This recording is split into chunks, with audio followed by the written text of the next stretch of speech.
Hey, BNN family. Today's video will reveal some jaw-dropping details you won't see coming. Don't blink and let's get into it. Let's begin today's interesting story. I always felt like the overlooked daughter in my family, constantly living in the shadow of my younger sister, Melina. No matter what I accomplished, it seemed like my achievements were never enough to earn my parents' approval.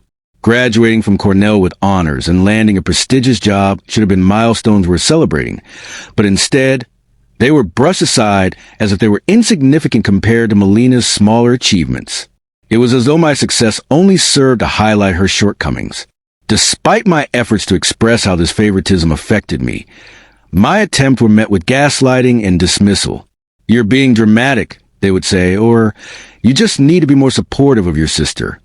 Each time, I felt a little more invisible, a little more resentful. I yearned for validation, for someone to acknowledge my hard work and recognize me for who I was. But that acknowledgement never came. The breaking point came when I was invited to what I believed was a celebration for my promotion. I arrived at the dinner feeling excited, ready to share my achievements with my family. But as I walked through the door, I was struck by an overwhelming sense of betrayal. The table was beautifully set, but there was no place for me. Instead, the celebration was in honor of Melina, who had recently accomplished something trivial by comparison. My heart sank as I watched my parents beam with pride over her achievements, while I stood there, feeling like a ghost. The humiliation didn't end there. After the dinner, my parents demanded that I contribute $1,200 to the event I had not been welcome to, framing it as a family obligation. I was shocked, hurt, and filled with anger. Refusing to pay felt like my only option, but it also set off a chain reaction that I could never have predicted. My family's response was swift and cruel.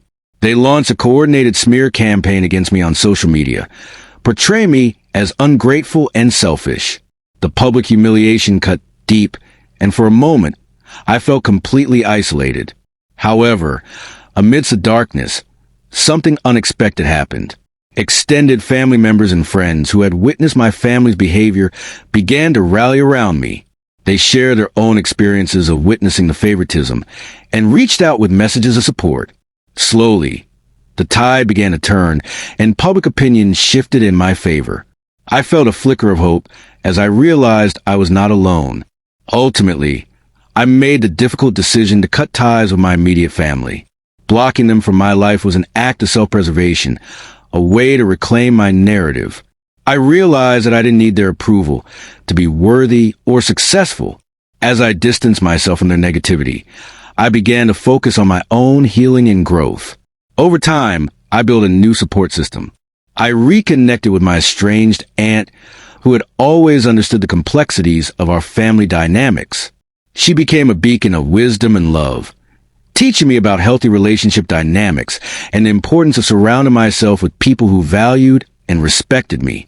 Through this journey, I learned that family is defined by love and respect, not just blood ties. I found fulfillment in creating my own supportive network, filled with friends and family who uplifted me. In embracing this new definition of family, I finally felt free to be myself, unburdened by the weight of comparison and resentment. I had broken free from the chains of my past and discovered the joy of living authentically.